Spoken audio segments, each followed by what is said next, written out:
اعوذ باللہ من الشیطان الرجیم بسم اللہ الرحمن الرحیم۔ اس ویڈیو میں ہم مکانات، پلاٹ، دکانیں، چاہے وہ ذاتی استعمال میں ہوں یا تجارت کی غرض سے ہوں، ان کی مختلف صورتوں کی بات کریں گے اور یہ بات کریں گے کہ کب زکوٰۃ لازم ہے اور کب زکوٰۃ لازم نہیں ہے۔ سب سے پہلا مسئلہ یہ کہ کسی نے اگر اپنی حاجت اصلیہ کے لیے مال جمع کیا ہو تو اس مال پر زکوٰۃ ہوگی یا نہیں ہوگی۔ مثلاً کرائے کے مکان پر رہتا ہے اور اپنا گھر خریدنا ہے اور اس کے لیے پیسہ جمع کیا ہوا ہے، کئی لاکھ ہیں جو بینک اکاؤنٹ میں ہیں اور جمع کرتا جا رہا ہے تاکہ اپنا گھر خرید لے، یا سواری نہیں ہے، گاڑی نہیں ہے، اپنی گاڑی خریدنا چاہتا ہے۔ یہ جو پیسہ ہے کیا اس پر زکوٰۃ ہوگی یا نہیں ہوگی؟ تو اگر جب سال اس کا مکمل ہوتا ہے اور وہ صاحب نصاب ہے تو اگر اس دن اس کے بینک اکاؤنٹ میں وہ رقم موجود ہے تو اس پر زکوٰۃ لازم ہوگی، کیونکہ وہ حاجت اصلیہ کے لیے جمع تو کر رہا ہے لیکن ابھی اس نے خرچ نہیں کی۔ اسی طرح بعض اوقات ہوتا ہے کہ انسان ایک گھر بیچتا ہے یا ایک دکان بیچتا ہے اور کچھ ماہ بعد دوسرے گھر کا معاہدہ کیا ہوا ہوتا ہے، اس کی پیمنٹ جانی ہوتی ہے، اور درمیان میں مثلاً اگر پہلی رمضان کو زکوٰۃ نکالتا تھا تو پہلی رمضان آ گئی، اب درمیان میں اس کے پاس کئی لاکھ روپے اکاؤنٹ میں موجود ہیں جو کہ اسے 2 مہینہ پہلے حاصل ہوئے تھے، اور 1 سے 2 مہینے بعد اس نے آگے کی پیمنٹ کرنی ہے، جس سے جو پوری رقم استعمال ہو جائے گی۔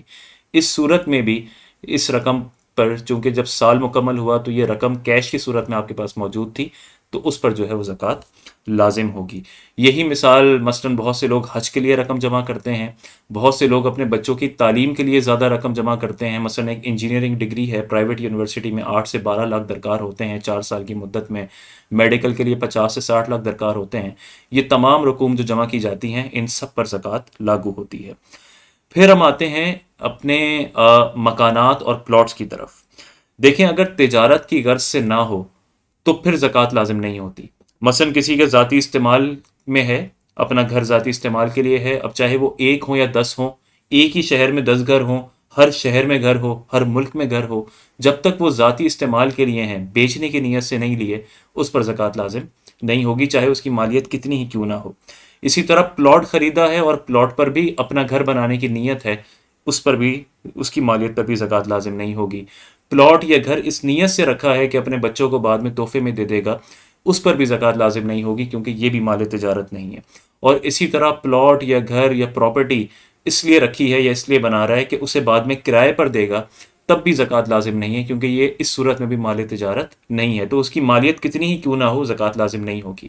جو کرایہ آئے گا اس کرائے پر زکوٰۃ کا شمار نہیں، حساب نہیں لگایا جائے گا، بلکہ وہ کرایہ آپ کی آمدنی اور آپ کے کیش میں شامل ہو جائے گا، بالکل اس طرح جیسے آپ کاروبار کرتے ہیں تو اس سے رقم کماتے ہیں، یا آپ نوکری کرتے ہیں تو اس سے جو تنخواہ ملتی ہے، بالکل اسی طرح کرایہ وہ آپ کے مال میں شامل ہو جائے گا، اور جب سال مکمل ہوگا تو آپ کا کیش، سونا چاندی جو جمع ہوگا تو اس کیش میں کچھ حصہ اس کرائے کا بھی ہوگا، تو وہ اس طرح زکوٰۃ کا حساب لگایا جائے گا۔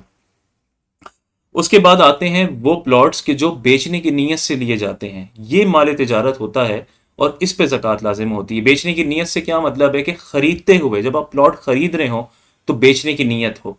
تو مثلاً کوئی انویسٹر ہے جو جب اس نے دیکھا کہ ریٹ کم ہے تو اس نے پلاٹ خرید لیے اور خریدتے ہوئی نیت ہے کہ وہ کچھ دن میں اس کو بیچ دے گا، یہ ہوتا ہے مال تجارت۔ اور جب سال مکمل ہوتا ہے تو اس کی جو مالیت ہے اس پر زکوٰۃ لازم ہوگی۔ اس میں 2 3 اور صورتیں بنتی ہیں۔ مثلاً بیچنے کی نیت سے ہی ایک پلاٹ یا گھر خریدا، لیکن پھر ذہن تبدیل ہو گیا اور سوچا کہ اسے استعمال میں لے آتا ہوں، یا اسے کرائے پر دے دیتا ہوں،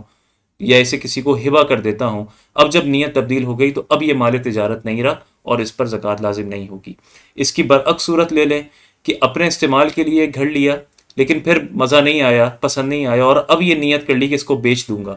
اس صورت میں بھی یہ مال تجارت نہیں ہوا اور اس کی مالیت پر زکوٰۃ لازم نہیں ہوگی۔ مال تجارت صرف تب بنے گا جب خریدتے ہوئے اس کو بیچنے کی نیت ہو اور اس کے بعد نیت تبدیل نہ ہو بلکہ بیچنے کی نیت رہے، تو یہ سال بہ سال یہ مال تجارت رہے گا اور اس کی مالیت پر زکوٰۃ لازم ہوگی۔